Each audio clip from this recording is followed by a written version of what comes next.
Hello and welcome back to Nidra Podcast, episode 107, and this Friday the 13th episode. I think we missed a Friday the 13th at the beginning of the year, so we're doing part 8 today. And as always, I got Zombie with me here. Yo, How are you doing? I'm doing good. I'm a bit just. I've just been really cold this week. The winter cold is setting upon us already. Yeah. Otherwise, I'm doing good. But as always, a bit tired. Yeah, well, where to? I've been spending the entire day watching Sons of Anarchy in my couch. So, Nice. and that's pretty much everything I've watched since we last recorded, actually. I haven't had time to watch anything besides that. Mm. Have you catched anything? I have unfortunately not. Not that I can think of at the very least. Okay. This is gonna be a short one. Most likely. Like I said, we're gonna talk about Friday the 13th, Part 8, Jason Takes Manhattan today, and I guess we can just jump straight into the teaser trailer and then talk about the film. Yeah. Right, here it is.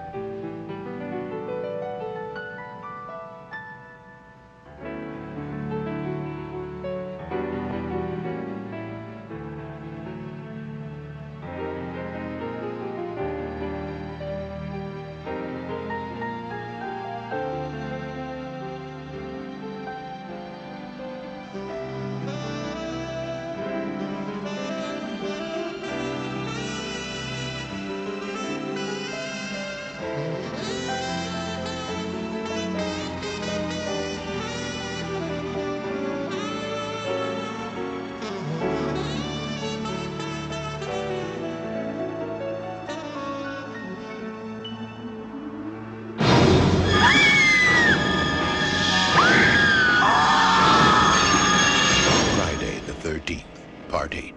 Jason Takes Manhattan. Now, New York has a new problem.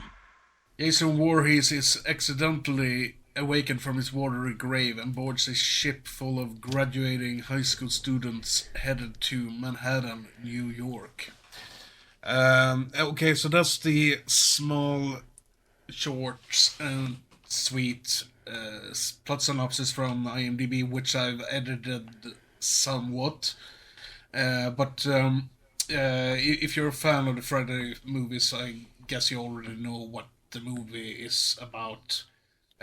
It's one of the more notorious installments in the franchise, with the Jason being on a cruise ship, and Yeah.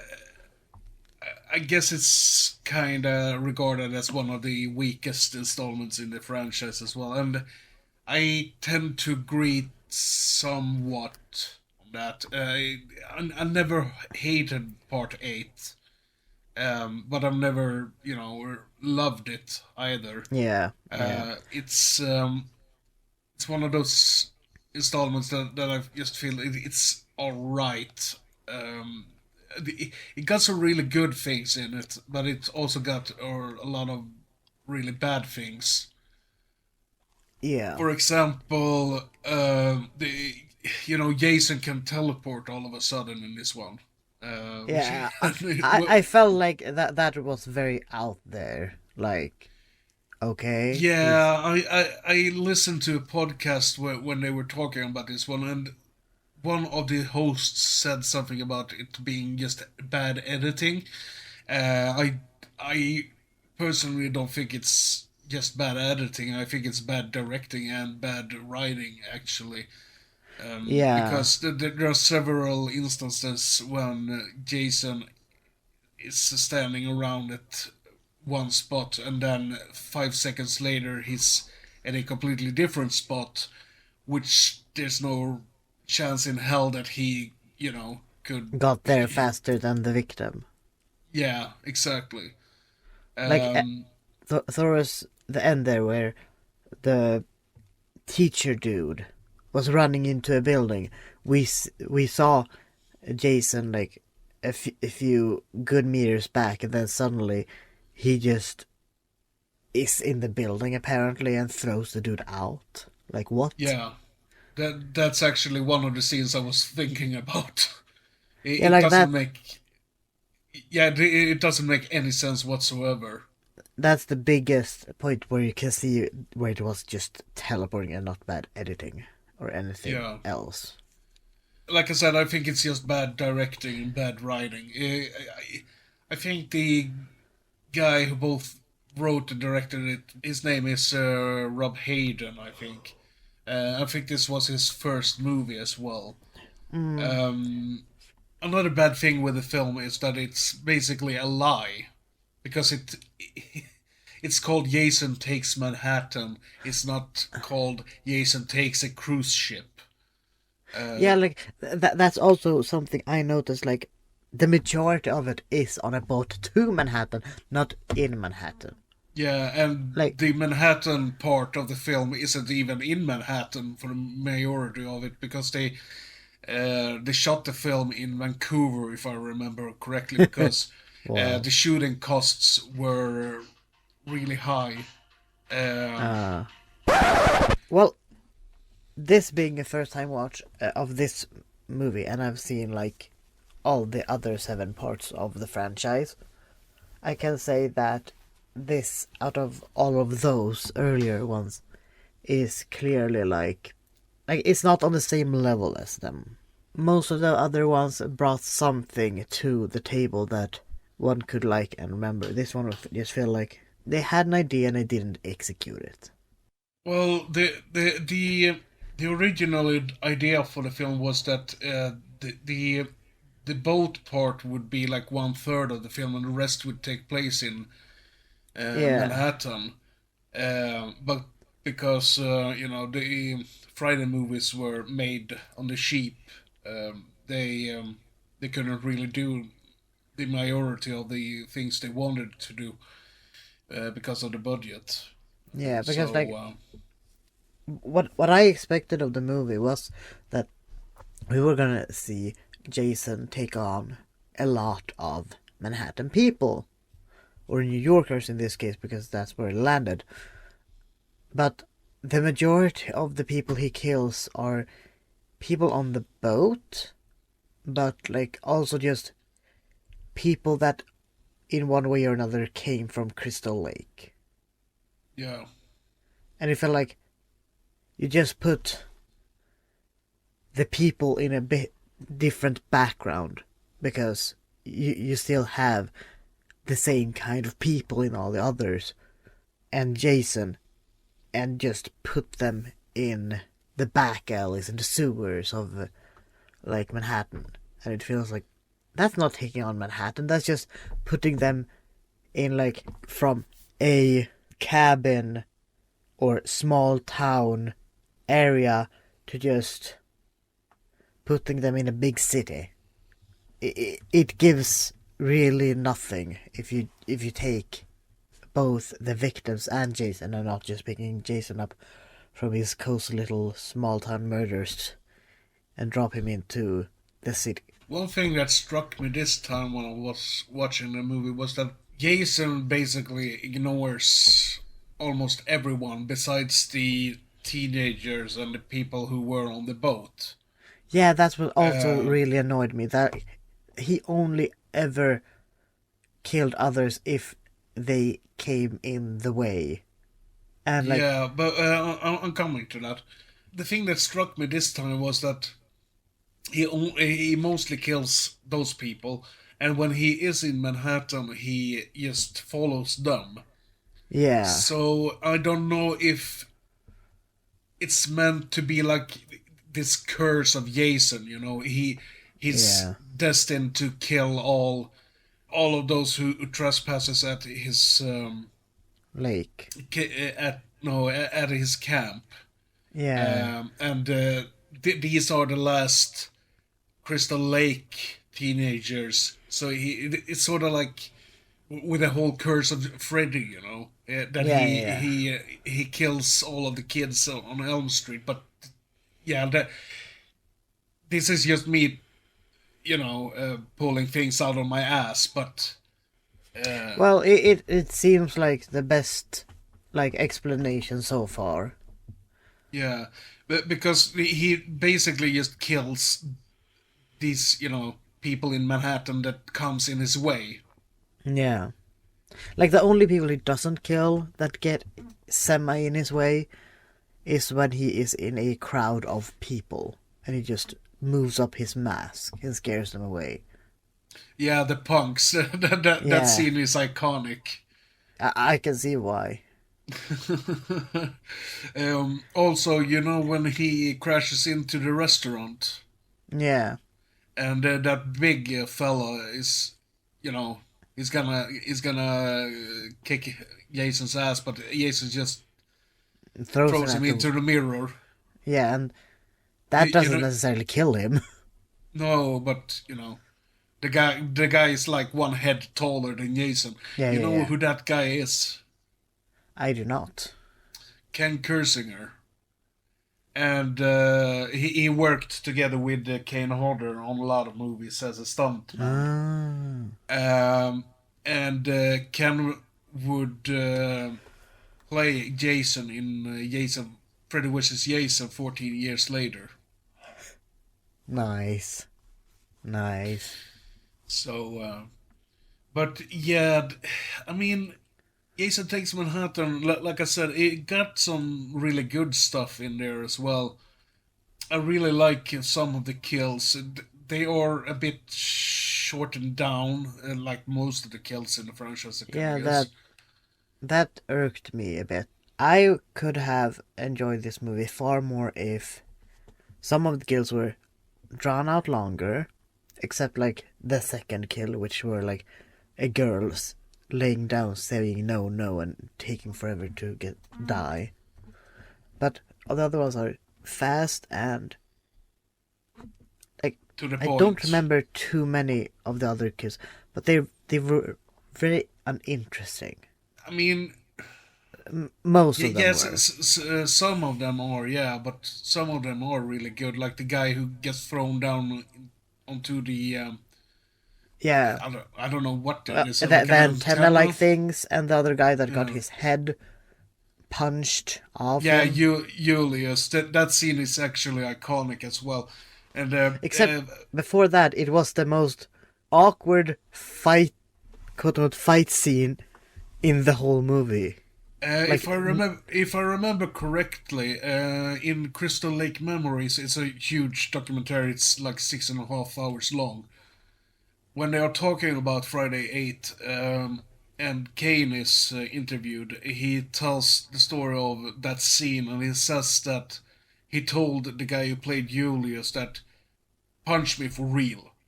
So he gave it all in that scene, and Yeah. he's really, The thing is, there's no music, no background like noises or sounds to make it more tense, to give more like weight to what is happening.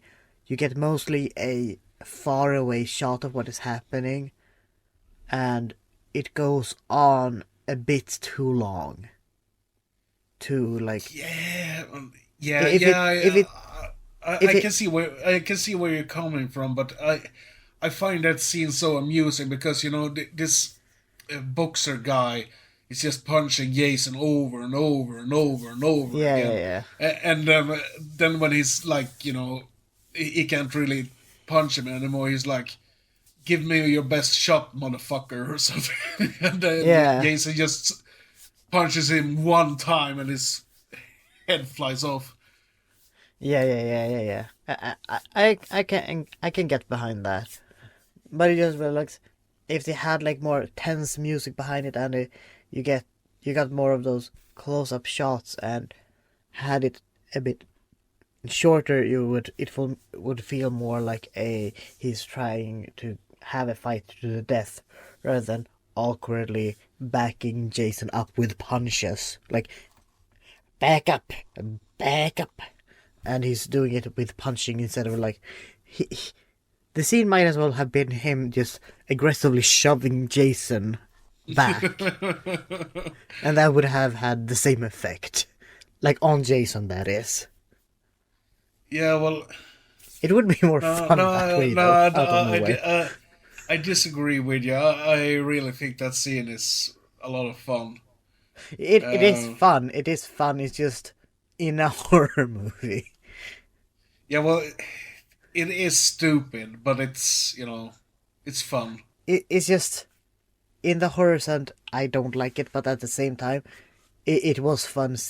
Just the awkwardness of it. Just the silence and him just punching him. Yeah, well, just backing up. We as viewers know that guy is fucked. Yeah. And I think, to some degree, he also knew he was fucked. Because he had been running from this dude for like, I don't know how long. And after a few punches, I think he would realize that, well, yeah. I think his kill at the very least was one of the better ones. Yeah, definitely. I think it might be the best kill in the entire film, actually. Yeah. And like, what I think is unfortunate is that some characters just got, in a way, off-screen killed. Like, I think there's 3 kids that die off screen. yeah, like the teacher tells them to go to the bar area, I think it is. Yeah, bar restaurant. And I think it's 2 scenes later they say that the bar area is underwater or something. Like, how do they know that though? Like, the boat, from what we see, is still way above water, and usually bar areas or restaurant aren't that far down. That's usually the sleeping areas. That's yeah, but it's a Friday movie, so who gives a shit? Yeah, it just. I mean, there's really no point in questioning it. The reason I'm questioning is because I wanted to see them actually die by Jason's hand. Well, the movie in Part 8 got a really high body count as well, if you think about it. Yeah. It's up there as one of the highest body counts, actually. Another really good thing with the movie is the look of Jason. I think it's a shame that they didn't go with the look from Part 7, but I guess it was a different makeup team who worked on this movie from but I think the slimy Jason is really cool looking as well. Yeah, just that you can see that it was him being around because of the slime remnants that he leaves. Yeah, well, at least up until the point when he takes off the mask, then it just looks like shit. Yeah. Like, sure, we have seen what's under the mask before, but, like, it felt unnecessary.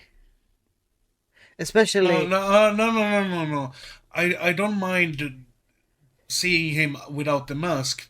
What I mean is that the makeup looked like shit. It did. It just feels like, considering he used it as a scare tactic towards the punks, it feels like that could have stayed a mystery. Like, what were they so scared of? We don't know, but we do now, because it could have been anything, like, considering he'd been rotting in the water, and it felt that they didn't leave it to the imagination, and like, they could have showed it, but they could have done a way better job with the makeup in that case. Yeah, well, if you remember Part 7, he is a rotten corpse, basically. Yeah, Yeah, yeah, yeah. And you That get that is not a and you, problem. and you get a really good look at him without the mask towards the end of the film as well. But Yeah, compared to part seven, the makeup in part eight looks like absolute shit. yeah, yeah, yeah. That is the problem, I think, because like we saw him earlier with how fucked up he is, and then he had now been in submerging water once again. So like it felt like he would have looked more gruesome rather than an overboiled egg. Yeah, Because it just felt so disappointing with like we know how he looked like and that we expected something similar to that, but even more, yeah, like give us more of that. And like that was also part of the mystery, like he showed his face, they were scared, and we as an audience, at least those who have seen the earlier movies, knows what's underneath there. But you can also like imagine that it has gotten worse considering all of the slime. So you could be like, ooh, how much worse does he look like? I'm intrigued. But no, we just get it like, might have been a budget issue or something, perhaps. I yeah. don't know, but it's a step down from the previous film, without It a looked like doubt. they had the face of like a clay sculpture that they then dropped face first into the ground. Yeah, yeah. I totally agree. And it feels like that part of Jason and the lore feels kind of important to the character, other than like all of the massive killings. So it felt like it just felt unfortunate Yeah. that they didn't like try and spend like a little bit more on that. Because they could have skipped out on the blowing up the car. We didn't need that. That just killed one character that you could have killed in another way. Yeah, well, she could have died off screen like a bunch of other characters, but Yeah, yeah, she could have done that too. Or if you want to be lazy about it, throw her off a roof. Show her falling and then show her on the ground with a thud sound. mm. If you want to go that route. Okay, so kind of guess that was the good things with the film. I mean, I'll I probably there are probably stuff I've missed out on here, but I mean, there are good stuff in this movie, but there, like I said earlier, there are some really terrible things as well. For example, the whole subplot of Rennie, the final girl, yeah. almost drowning in Crystal Lake, and she having these Repressed memories. yeah, and hallucinations of a young Jason who doesn't look like Jason whatsoever. For some weird reason, I mean It could be because that whole subplot could have been cut out of the film, and it yeah. wouldn't mattered. And it could have been that he doesn't look like Jason because he's not truly Jason, but he's rather an imagination of what she thinks Jason looked like. Yeah, maybe. I just Like, thought it was really weird. yeah, yeah, yeah, definitely. That's as good of an explanation as why Jason only cares about the two survivors. And, to be honest, the whole subplot, it feels like it It feels feels like like they've done that already. it feels like it's in there just to make the uncle a bad guy, but they could Yeah. have made the uncle a bad guy in a different way and just cut out the bullshit subplot, and um, Yeah, like he was not necessarily a and cut out like 5-10 minutes of the film, because the running time is about 100 minutes, and that's way too long for a slasher movie. Yeah, and like the uncle was already not like a likable character, so No, he was an did need to be asshole.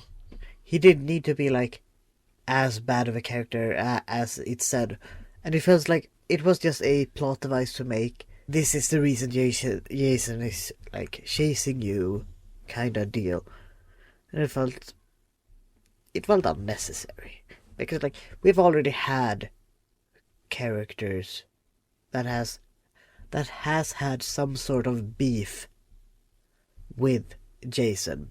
Yeah, or an interaction, or they met him before, like in part 3, for example. Yeah. So, And like um, that dude that I don't remember the movie, but the dude that had met him in childhood and then gone like completely like almost completely selective mute when there was like this copycat. that's part 5. That's part 5. But I feel like part 3 and part 5 both had already done that kind of like plot thing where I've met Jason before. I'm meeting Jason again. This is scary. And like they already had the pictures of Jason because they had actually met him. This was a character that had never met Jason. Yeah. She thinks she met Jason, but she hadn't met Jason. And it just felt like they tried to do it like this is why this character is special and will survive. Because I've met you before, you're not gonna kill me again. Like, You're not it, gonna kill me again. I don't know. But yeah, that subplot was completely unnecessary for a film, I think. And it had already been done better in the earlier movies, but by Yeah. this point, is the And problem. that's what I mean with the bad writing of the film. There are some really good things in the writing as well, but there are way too many bad writing decisions here Yeah, compared to the earlier installments. And also the ending. What in the hell was that? I think they didn't really know how to end it. I mean, when I was watching the movie this time, I was thinking to myself, okay, so I know the ending sucks, and it doesn't explain anything with, Jason turning back into a little boy. Yeah, Why not just make Jason melt yeah, into goo because of the toxic waste? That would have made the ending hell of a lot more.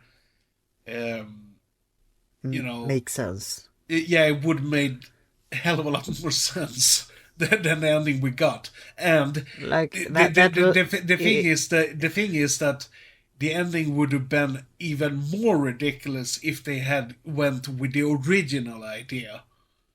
Oh So no! It just felt like this way they tried to make the ending tie in to the final girl, to make it like she had seen visions of Jason as a kid, and now he dies, and now he's the version of the kid that she saw. Like, ooh, yeah, maybe, I don't know. The ending makes no fucking sense whatsoever. it doesn't. I It I I, doesn't. I know that there is a comic that ties Jason Takes Manhattan to Jason Goes to Hell, which is part 9. Oh, I've never read it, but it's probably one hell of a read. And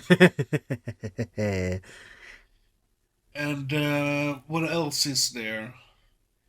We touched upon the running time is way too long. yeah. They could have cut it like at least by 10 minutes. 10 minutes to 15 minutes. Yeah.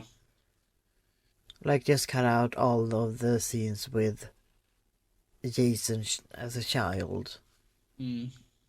and you would have like lost nothing. And also, the final boy and the final girl are probably the least interesting characters in the entire film. Oh yeah, and like they must not be easily traumatized by anything, considering everything that has happened to them, and they are not processing any of it, and they're just like, It looks like Herder, it, let's go to the City of Liberty. yeah, it looks like they're our own like horse tranquilizers or something through the Well, entire film. well, throughout the ending, she is on heroin, so there's that.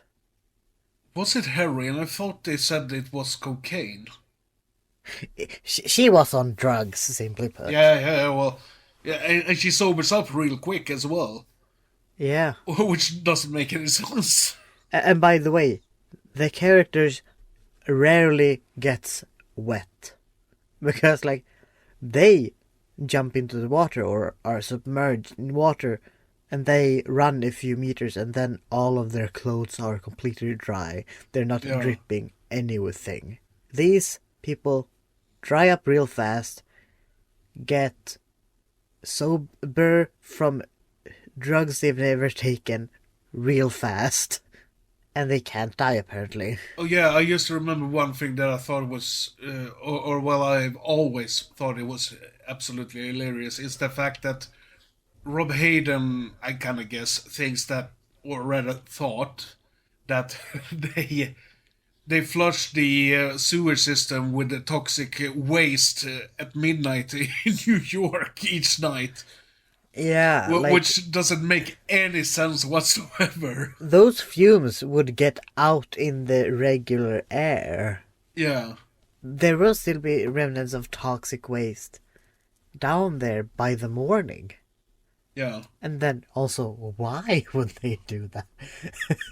It Yeah, just feels like yeah, like I said, it doesn't make any sense whatsoever. it feels like he's never been to New York before, and he's just At putting least, Jason in a at least at the point of this, shooting of this film. yeah, because it feels like he's just putting Jason and the characters in what he thinks New York is like. And all of the back alleys in New York seems to be, like Drums like of like toxic like, waste anywhere. yeah, like something out of a post-apocalyptic movie or something. Yeah. Doesn't make any sense, but it's a lot of fun.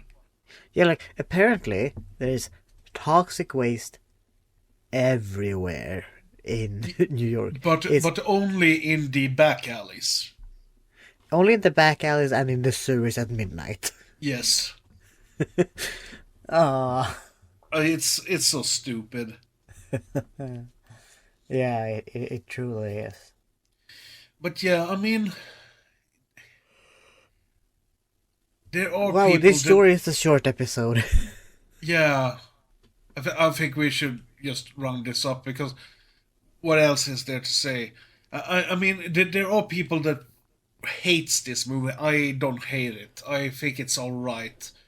It it's a flawed sequel, but it got some really good bits here and there. I like some of the kills. I think they should have been a little bit longer, like you mentioned. But I mean, I like how Jason looks, and I really like the subway scenes when Jason is just storming down the subway train, and no one Yeah. bats an eye at him, Yeah, which is also really funny. like they only bat an eye when like he bumps into someone and they're like, "Hey!" Yeah, And they're like, Rennie and I think his name is Sean. They're like, help us, and no one gives a shit. "Yeah." So Like this hockey wearing slime dude. Nah, seen worse in New York. Whatever. yeah, no, but I mean it's not up there as one of the best installments, of course, but I think I got a little bit more appreciation of this film this time around. I mean, it's not one of the installments I will return to that often, but it's an all right watch in my book. What I can say about it is that I wished that they picked a setting and more. They really decided that this is where the majority of the movie is gonna be, rather than put it like almost half and half. I Like if mean, you wanted to put it in New York, put it in New York. If you yeah, want to well, have Jason on a boat killing people, mm, where they can't run away from him if he just cut off the lifeboats, put them there. That could also be like a fun, tense thing. And have that as a setup for the next movie, where at the end he arrives in Manhattan, and be like, "Ooh, now he's in Manhattan. What's gonna happen in the next movie?" Kind of deal. yeah. Yeah, that would have actually worked, but I think it had to do with the budget and everything, like I said. Yeah, But with that being said, I think the boat setting is actually really good. And yeah, I'm a bit surprised that there hasn't been really that many other slasher movies set on a cruise ship. yeah. Because like that is the perfect setting. Like Jason could have easily just cut off all of the lifeboats so they couldn't escape, and then just go ham on everyone. Yeah, And that could have been a lot of different chase scenes or different parts of the boat. They could have just gotten a bigger boat if they wanted to have more victims and whatnot. mm, mm. But yeah, should we round things up then, perhaps? Sure. What rating would you give Jason Takes Manhattan? Even though it did have some scenes that were like fun and enjoyable, for me personally, looking back at the others and just this one alone as a movie, I don't think I really enjoyed watching it. I I don't hate the movie by any stretch of the world, but I didn't like the movie either. So for me, it's gonna be a low one. It's gonna Mhm. be a like it's gonna be a 3.5. And that's Damn. because and like the point it gets is because of those parts that are good. Mm, Like otherwise it would have, if those parts weren't included, it would have tanked in my mind. Because I had more fun watching the other ones mm, mm. rather than Oh, this one. yeah, okay. Well,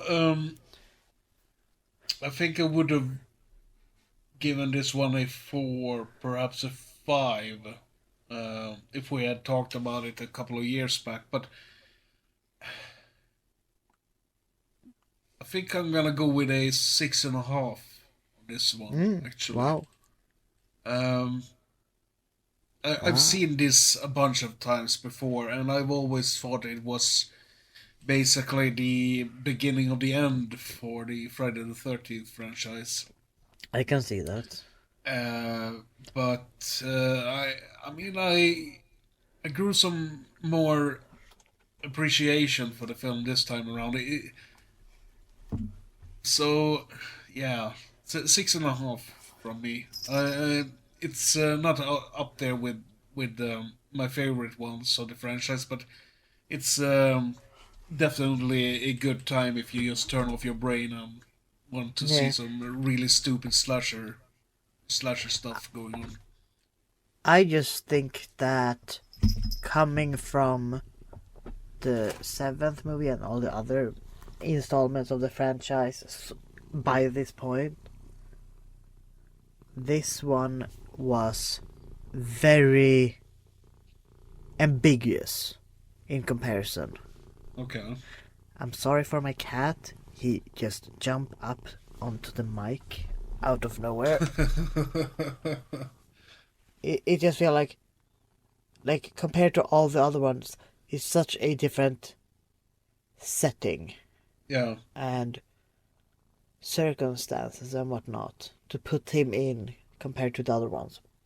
Well, you just wait until Jason goes to hell in Jason X. Just you wait. Doesn't he go to space at one point too? Yeah, that's Jason X. No. I think you're gonna have a lot of fun with that one though. But I just think that it's a very big jump from one to the other. it's completely ridiculous. But that's the whole point with the film. Yeah. But yeah, like we always do when there's like a Friday movie or Halloween or whatever, the bigger franchises, we skip out on the background stuff. Yeah. And I'm doing the same thing with this installment. There are plenty of stuff out there to watch, read, listen to. So if you are interested in that, you can go and do that after you finished up this. Yeah. Okay, so What are we playing out with? Oh, sorry. Huh? No, I just cut you off when you were about to say something. Sorry. Oh, yeah, well, I was just gonna say that we are playing out with... I have no clue how to say his last name, but Peter Fredette. Fredette? I don't fucking know. Future someone. Yeah, exactly. It's we are playing out with his "The Darkest Side of the Night," which is the song that plays in the beginning of the film. Might be playing over the end credits as well. I can't remember, but yeah, I think that's it then. Yeah. Goodbye, good people, for listening to this shorter regular episode. Hopefully you enjoyed it. See ya later. Thanks for listening. Hopefully we'll hear from you in the next episode, which will be another an event movie, without saying what it is. But yeah, thanks for listening. Goodbye, everyone. Fallen angels hang to the street.